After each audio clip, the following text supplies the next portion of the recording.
तपती सूरज की गर्मी में अनामिका अपने ठेले पे एक छतरी बांध लेती है और वहीं पे तरबूज का जूस बेचने लगती है। ठंडा ठंडा वाटरमेलन जूस, आइए और जूस पी के जाइए। छोटा हो या बड़ा, पुरुष हो या महिला, सभी लोग आइए। ठंडा ठंडा वाटरमेलन जूस पी के स्वस्थ रहिए, खुश रहिए। इस तरह वो जोर जोर से आवाज लगाती है। जो भी सड़क से गुजर रहा होता है, वाटरमेलन जूस पीने के लिए सभी अनामिका के ठेले पे आते हैं। और इस तरह अनामिका का वाटरमेलन जूस का व्यापार भी बड़ा ही अच्छा चल रहा था। उसी दौरान अनामिका के जूस के ठेले पे दमयंती की बुरी नजर पड़ती है। हे भगवान, ये क्या हुआ? अब मुझे इस बुरी नजर का सामना करना होगा। अनामिका ऐसा सोच ही रही थी कि तब तक दमयंती अनामिका के ठेले के पास जाती है। क्या शारदा की बहू, कैसी हो? यहाँ तरबूज का जूस बेच रही हो? हाँ दमयंती चाची। बाहर बहुत गर्मी है अनामिका, एक ग्लास तरबूज का जूस मुझे भी जरा पिला दो। दमयंती चाची, छोटा ग्लास 10 रुपए का और बड़ा ग्लास। जैसे ही अनामिका दमयंती को भाव बता ही रही थी कि तो क्या अनामिका, तुम मेरे से भी पैसे लोगी? ये तो व्यापार है ना चाची, अगर पैसा ना लूं तो कैसे हो? आप मेरे घर पे कभी आएंगी तो मैं आपको चिकन करी के साथ अच्छे से फ्री में जूस भी पिला दूंगी, पर यहाँ तो पैसे लेने ही पड़ेंगे। इस तरह से अनामिका दमयंती को समझा के कहती है। आखिरकार दमयंती 10 रुपए देकर एक छोटा ग्लास वाटरमेलन जूस पीती है और वो मनी मन सोचने लगती है, अनामिका, तुम मुझे जानने के बावजूद मुझसे तरबूज जूस के पैसे ली। अब देखो मैं तुम्हारे तरबूज जूस का क्या करती हूँ। गोविंदा गोविंदा, वो भी तुम्हारे खुद के सासू माँ से करवाऊंगी, बस तुम देखती रहो। फिर तरबूज जूस पीकर वहाँ से वो चली जाती है। रात के वक्त अनामिका सारा तरबूज जूस बेचने के बाद अपने ठेले को ढकेलते ढकेलते घर लौट आती है। अगले दिन सुबह सुबह घर के बाहर प्रसाद खड़े खड़े सोचते हैं, बहू ने जरूर मछली करी बनाया होगा, उसे पता है मुझे बहुत पसंद है। पर शारदा तो घर पे है, फिर कैसे? शारदा को पता लगे बिना मुझे उससे मछली करी ले जाना होगा, पर ले जाने के लिए मैं क्या करूं? ऐसी कौन सी बात है जो कहूं? ऐसा सोच ही रहे थे कि शारदा अंदर से बाहर निकल आती है। अजी, गैस पे चावल चढ़ाया है, जरा नजर रखिए, घर में एक भी सब्जी नहीं है, मैं जाके ले आती हूँ। ये सुनते ही प्रसाद मनी मन बहुत खुश हो जाते हैं और सोचने लगते हैं, भगवान की कृपा है। सोच ही रहा था कि मैं बहू के पास जाकर मछली करी कैसे लेकर आऊं, तभी ये आके कही कि ये सब्जी लाने जा रही है। चलो अच्छा ये हुआ, मेरे लिए काफी है। प्रसाद कह ही रहे थे, तभी शारदा आश्चर्य होकर कहती है, अजी, आप इस तरह मनी मन क्या बड़बड़ा रहे हैं? तुम्हारे बारे में कह रहा था कि मैं बेटा बहू होने के बावजूद तुम कितनी मेहनत करती हो। तुम्हें घर का काम काज खाना पकाने से छुटकारा मिलना चाहिए, लेकिन जैसे ही तुम सास बनी तुम ये सारी बात भूल गई, बस अपना शासन चलाने लगी, जिस वजह से बेटा रमेश, बहू अनामिका, पोता हरीश, पोती भव्या सब हमसे अलग हो गए, दूसरे घर में रहने लगे। तुम भी कसम खा ली कि अब उनका मुंह देखोगे नहीं। मैंने उनसे कहा था क्या चले जाने के लिए? वो मेरे ही घर पे खड़े होकर मेरे से ही लड़ाई झगड़ा करेंगे तो मैं उनकी ये सारी बातें सुन के चुप रहूंगी क्या? अब जब वो अलग हो ही गए हैं तो इस बारे में सोच के और क्या फायदा। ठीक है जी, मैं सब्जियां लेकर आती हूँ, आप चावल जरा देख लीजिए। देखूंगा शारदा, देखे बिना मैं कर भी क्या सकता हूँ। इस तरह कहने पे शारदा बाहर चली जाती है। प्रसाद गेट के पास खड़े होके चारों तरफ देखने लगते हैं। जल्दी आओ बहू, तुम्हारी सासू माँ बाजार गई है सब्जियां लाने, जाकर आने में कम से कम 10 मिनट लगेंगे, तब तक तुम आके मछली करी दे कर जाओ। इस तरह प्रसाद कहते हैं। ये सुनकर बहू अनामिका एक डब्बे में मछली करी भर के ले आती है। देखकर प्रसाद बहुत खुश हो जाते हैं। पिताजी, माँ घर पे नहीं है क्या? नहीं है बहू, सब्जियां लाने के लिए बाजार गई है, लौट आने में 10 मिनट तो लगेंगे। मैं तुम्हारे लिए यहाँ खड़े होके इंतजार कर रहा था। अरे पिताजी, मैंने कहा था ना कि माँ जी जाएंगी तो आप मुझे फोन कर दीजिएगा। अरे बहू, मैं टेंशन में भूल गया था, अब से याद रखूंगा। अब जाओ, कभी भी तुम्हारी सास आ सकती है। याद रखिएगा पिताजी, माँ जी को मछली की सुगंध ना आ जाए। वो मैं देख लूंगा बहू, अभी तुम जाओ। ठीक है, जा रही हूँ पिताजी। इतना कहकर अनामिका वहाँ से चली जाती है। सब्जियाँ लेकर जब शारदा घर लौटी रही थी, तभी रास्ते में बुरी नजर वाली दमयंती उसे मिलती है। क्या शारदा बहन, तुम्हारी बहू कह रही थी कि तुम बीमार हो, बिस्तर में पड़ी हो, पर तुम तो यहाँ पे ठीक हो। मैं अपनी आँखों पे विश्वास करूँ या फिर तुम्हारी बहू जो कही उस पे? क्या कह रही हो बहन? मेरी बहू ने ऐसा कहा? मैं मर गई हूँ क्या? हाँ, इसमें भी बहू की कोई गलती नहीं, सब पैसे का खेल है जो कहला रहा है। तरबूज जूस का व्यापार कर रही है और पैसे भी अच्छा कमा रही है, तो अनामिका ऐसी ऐसी बातें तो कहेगी ना। दमयंती की बातें सुन के शारदा विश्वास कर लेती है और वो दुखी हो जाती है। देखो शारदा, बहू घर पे रहे या कहीं और रहे, सास के प्रति उसका सम्मान होना चाहिए, तभी बहू पे तुम अधिकार जमा के रख पाओगी। तो ऐसे में क्या करना चाहिए दीदी? तुम जाके बहू के व्यापार को तहस नहस कर दो, तब जाके वो तुम्हारे पैरों पे आके गिरेगी। दमयंती इस तरह से कहती है। शारदा उसे सच मान लेती है और मन ही मन सोचती है, दमयंती बहन सही कह रही है, अनामिका को बहुत अहंकार हो गया है। अब वो पैसे कमा रही है ना, इसीलिए घमंड भी हो रहा है। ये सब सोचकर शारदा अपने घर के तरफ जाने लगती है। उस रात मिर्च पाउडर और एक सुई लेके शारदा आती है। मैं भी देखती हूँ अब तुम तरबूज का जूस कैसे बेचती हो बहू। इस तरह सोचती है, नजर रखती है कि उसे आसपास से कोई देख ना ले और वो अनामिका के घर के तरफ जाने लगती है। प्रसाद की नींद खुल जाती है, वो शारदा के पीछे पीछे जाने लगते हैं। प्रसाद देखता है कि शारदा बहू अनामिका के घर के तरफ जा रही है, फिर प्रसाद भी उसके पीछे पीछे जाने लगते हैं। ये क्या, शारदा तो कभी भी बहू के घर इस तरह से गई नहीं, फिर वो आज क्यों जा रही है? इस तरह सोचकर वो शारदा को पीछे से देखने लगते हैं।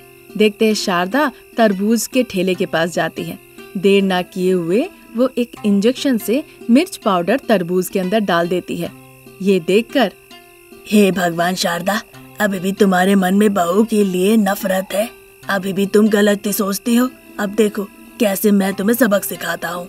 ये सब कहकर शारदा जो कुछ कर रही थी वो प्रसाद मोबाइल से चुपके से रिकॉर्ड कर लेते हैं। फिर जैसे ही शारदा का काम हो जाता है, लोगों की नजरों से बचते हुए शारदा चुपचाप अनामिका के घर से अपने घर पे चली जाती है। ये सब होते देख प्रसाद, हे भगवान, शारदा घर जा रही है, उसके जाने से पहले मुझे घर पे रहना होगा ताकि उसका शक मुझ पे ना हो। इस तरह सोचते हुए प्रसाद शारदा की नजरों से बचते हुए घर चले जाते हैं। शारदा घर पहुंच के देखती है प्रसाद बिस्तर पे लेटे हुए है, तब जाके उसे थोड़ी राहत मिलती है। चलो, ये तो सो रहे हैं। फिर जाके शारदा सो जाती है। अगले दिन जब अनामिका तरबूज का जूस बेचने के लिए जाती है, सासू माँ शारदा थोड़ी ही दूर पे खड़ी होकर अनामिका के ठेले पे नजर रखती है। ये क्या, कोई भी कुछ नहीं कह रहा, मिर्च पाउडर कह के कोई चिल्ला नहीं रहा है, चुपचाप जूस पी रहा है। जो रात में मैंने सोचा वो दिन में हो नहीं रहा है, आखिर में हो क्या रहा है? इस तरह सोच ही रही थी कि तब तक वहाँ पर प्रसाद आ जाते हैं। ये क्या शारदा, तुम यहाँ से खड़ी होके चोर की तरह देख रही हो? अनामिका हमारी बहू है, चलो उसे जाके देखते हैं, वहाँ जाके जूस पीते हैं। उसके बाद शारदा ने लाखों बार मना करने के बावजूद प्रसाद उसे अनामिका के पास ले जाते हैं। माँ जी, पिताजी, आप लोग सब कैसे हैं? रुकिए, मैं आप लोगों को वाटरमेलन जूस पिलाती हूँ। इतना कहकर अनामिका दोनों को एक एक ग्लास वाटरमेलन जूस पीने के लिए देती है। शारदा पीकर देखती है, इसमें किसी भी तरह का कोई मसाला नहीं था। वो जूस पीने लगती है। जूस का स्वाद बिल्कुल मीठा था, तीखा नहीं। शारदा आश्चर्य होकर देखने लगती है। तभी अनामिका शारदा के पास आती है। माँ जी, जूस का स्वाद तीखी नहीं मीठी है, ये सोचकर आश्चर्य हो रही है। ये सुनकर शारदा आश्चर्य हो जाती है। अनामिका को वो एक टके देखने लगती है। मैं किसी से कुछ नहीं कहूँगी माँ जी, पर हाथ जोड़ के मैं आपसे बस एक ही बात की विनती करती हूँ, आप लोगों की बातों को इस तरह से मत सुना कीजिए। अनामिका हाथ जोड़ के विनती करती है। माफ कर देना बहू, मैं और तुम्हारे पिताजी तुम्हारे पास ही आएंगे। इतना कहकर शारदा अनामिका को अपने गले लगा लेती है। सास बहू को इस तरह गले लगते देख प्रसाद बहुत खुश होते हैं। शारदा के मन में बहू अनामिका को लेकर जितना भी गुस्सा था अब सब खत्म हो जाता है। तब से शारदा बहू अनामिका के साथ एक साथ मिलजुल के खुशी खुशी एक ही घर में जीवन बिताने लगती है। ये थी आज की कहानी। नई कहानी लेकर हम बहुत जल्द हाजिर होंगे। तब तक के लिए नमस्कार। शाम का वक्त लाल सूरज पश्चिम की ओर डूब रहा था। कलिंग गांव में रहने वाली शारदा और उसके परिवार एक मिट्टी के घर में रहते थे। उनके घर के आंगन में 2-3 बैगन का पेड़ था। उन पेड़ों को देखकर बहू अनामिका सासू माँ शारदा से कहती है, माँ जी, आज हमें बैगन खरीदने की जरूरत नहीं पड़ेगी। लगता है इस घर के मालिक को बैगन का पेड़ बहुत पसंद है। कोई और सब्जी का पेड़ उन्होंने लगाया नहीं, चारों तरफ सिर्फ बैगन के ही पेड़ हैं। छोड़ो, जाने दो, हम तो गरीब हैं, कम से कम बैगन तो नहीं खरीदने पड़ेंगे।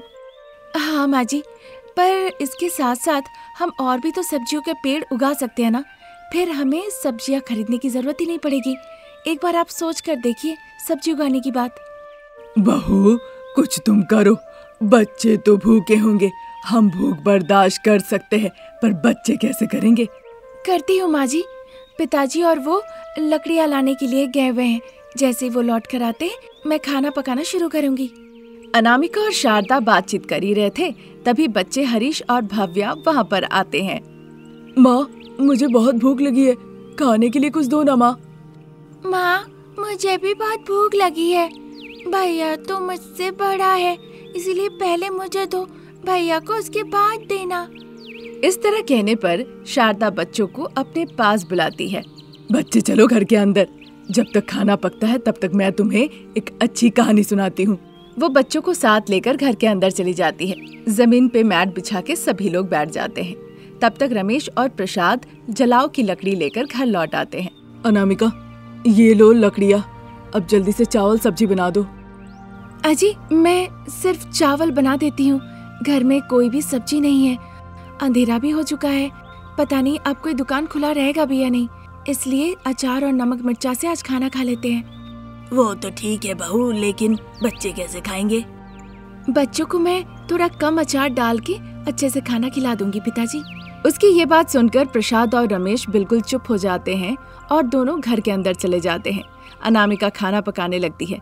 प्रसाद रमेश अकेले बैठे होते हैं। आधे घंटे बाद अनामिका उनके पास आती है।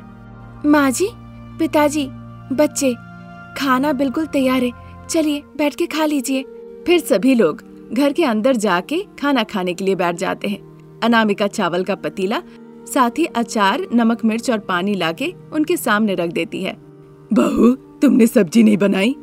नहीं माँ जी, इसीलिए अचार नमक मिर्च लेकर आई। फिर अनामिका प्लेट में चावल, अचार, नमक मिर्च देकर सबको देती है। सभी को बहुत भूख लगी थी, इसीलिए बिना कुछ कहे अचार, नमक मिर्च के साथ ही सभी लोग खाना खाने लगते हैं। अनामिका बच्चों के खाने में थोड़ा कम अचार और नमक मिर्च मिला के उन्हें देती है। खाना खाने के बाद सभी लोग शांति से जमीन पे चटाई बिछा के सो जाते हैं। अगले दिन गांव के एक बड़े से पेड़ के नीचे गांव के बुजुर्ग इंसान चंदन बैठे होते हैं। उनके पास प्रसाद जाते हैं। कौन आया है? आज तक तो तुम्हें कभी नहीं देखा गांव में।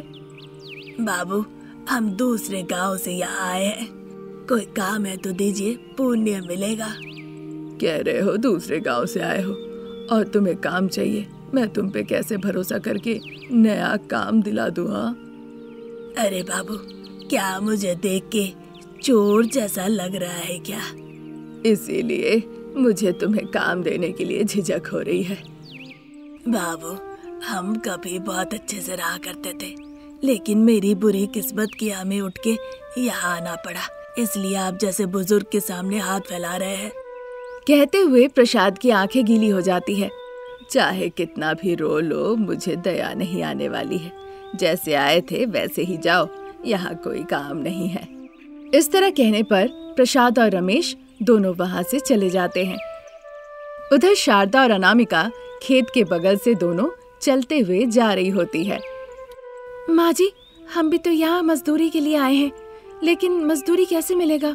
किससे हम जाके काम के लिए पूछेंगे, आप ही बताइए। बहू, इस वक्त अगर हम किसी के घर पे गए तो कोई घर पे नहीं मिलेगा, सब खेत में ही मिलेंगे, इसीलिए मैं तुम्हें यहाँ खेत में ले आई। ऐसा क्या? लेकिन माँ जी, यहाँ तो सभी लोग खेत में काम कर रहे हैं, इसका मतलब सभी लोग मजदूर हैं। हाँ बहू, सभी लोग मजदूर हैं। जो मालिक होंगे वो पेड़ के नीचे छांव में बैठे होंगे या फिर कहीं पे विश्राम कर रहे होंगे। हमें मालिक को देखकर उनसे जाके काम के लिए पूछना होगा। सास बहू चर्चा करते हुए आसपास देखती है। तभी उन्हें श्यामला दिखती है, जो पेड़ के नीचे खड़ी होकर खेत को देख रही थी। माँ जी, वो देखिए, पेड़ के नीचे लगता है कोई खड़ा है। लग रहा है कि वो कोई मालिक है। चलो हम जाके उनसे काम मांगते हैं। ठीक है माँ जी, आप जैसा कहेंगी वैसा ही होगा। इतना कहकर शारदा अनामिका के आगे आगे चलने लगती है और उनके पीछे पीछे जाने लगती है अनामिका। दोनों श्यामला के पास जाती हैं। कौन हो तुम लोग? आज से पहले तुम लोगों को इस गांव में तो कभी नहीं देखा। माँ जी नमस्ते, मेरा नाम शारदा है और इसका नाम अनामिका। हम दूसरे गांव से आए हैं। हम आपके पास काम ढूंढने आए हैं। तुम लोग क्या सास बहू हो? हाँ मालकिन, आप तो बुद्धिमान है, हमें देख के ही समझ गई। चाहे तुम लोग कितनी भी तारीफ करो, मैं काम नहीं देने वाली। जहाँ से आए हो उधर ही तुम लोग चले जाओ। तुम लोगों को जाने के लिए मैं विनती करती हूँ। सिर्फ खेत का ही नहीं, घर का किसी भी तरह का काम, झाड़ू, खाना पकाना, आप अपनी मर्जी से जितना भी देंगी हम उसी में खुश हो जाएंगे। मैं तुम्हें जानती नहीं हूँ तो खेत का काम देने के लिए सोच रही हूँ। तुम्हें लगता है कि मैं तुम्हें घर का काम करने के लिए दूंगी? अपना चेहरा कभी देखा है? रोज शीशे में देखती हूँ माँ जी। हम सास बहू शीशे में बहुत अच्छे दिखते हैं। पर तुम्हें देखकर तो मुझे चोर जैसे लग रही हो। जाओ, यहाँ पर कोई काम नहीं है। इस तरह जोर आवाज में कहकर श्यामला वहाँ से चली जाती है। शारदा और अनामिका भी दुखी चेहरा लेकर वहाँ से दोनों चली जाती है।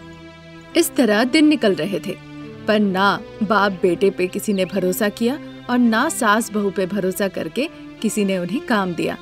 इस वजह से बड़े ही कष्ट के साथ उनका गुजारा हो रहा था। वो अक्सर बैगन को तलते थे और उसी से अपना भूख मिटाते थे। तभी एक दिन बच्चे हरीश और भव्या भूख बर्दाश्त नहीं कर पा रहे थे। अनामिका अपने साथ बच्चों को लेकर श्यामला के घर पे जाके भीख मांगने लगती है। मालकिन, हम दूसरे गांव से इस गांव में रहने आए हैं। कोई हम पे भरोसा नहीं कर रहा है और ना ही हमें जीने के लिए काम दे रहा है। आखिरकार इन बच्चों की भूख देखकर हमें थोड़ा चावल, सब्जी, जो भी कुछ है खाने के लिए दे दीजिए। इस तरह से अनामिका विनती करने लगती है।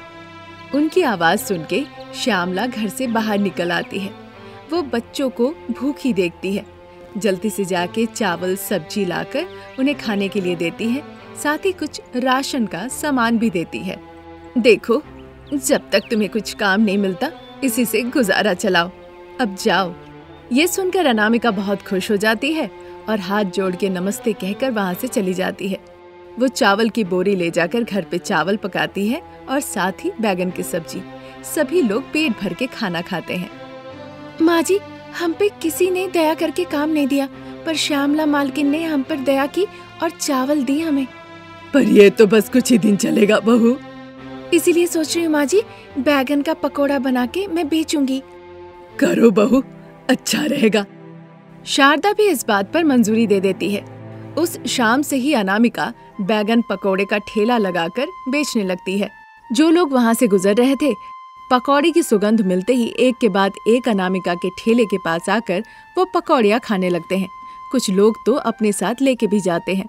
उस रात जब अनामिका घर लौट आती है, अपनी मेहनत की कमाई को देखकर अनामिका की आंखें भर आती है। क्या हुआ अनामिका, तुम क्यों रो रही हो? कुछ मत कहो बेटा, उसे रोने दो जब तक दिल हल्का ना हो जाए। इस तरह कहने पर कोई कुछ ना कहकर बस उसे देखते रहते हैं। कितने दिन हो गए थे माँ जी पैसों को देखे हुए। हाँ बहू, पर तुम्हारे इस बैगन के पकौड़ियों की वजह से हमारे अच्छे दिन फिर से लौट आए। ऐसा मत सोचो शारदा, सच में अच्छे दिन हमारे लौट आए हैं। बहू की कड़ी मेहनत की वजह से हमारे अब फिर से अच्छे दिन होंगे। लेकिन अनामिका, अब तुम शांत हो जाओ। अब मैं ठीक हूँ। अब तक बच्चे भूख से रोते रहते थे हमेशा। आपको नहीं पता इससे माँ के दिल को कितनी तकलीफ होती है। पता है अनामिका, इसीलिए अपने आत्मसम्मान को छोड़ के तुम बच्चों को लेकर भीख मांगने चली गई। यही माँ का दिल है। उसके बाद सभी लोग अच्छे से खा पी के उस रात सो जाते हैं। उसके बाद से अनामिका अपना बैगन का पकौड़ी का व्यापार शुरू कर देती है और व्यापार बहुत अच्छा चलने लगता है और फिर धीरे धीरे सारे गांव वालों का वो दिल भी जीत लेती है। ये थी आज की कहानी। नई कहानी लेकर हम जल्द हाजिर होंगे। तब तक के लिए नमस्कार।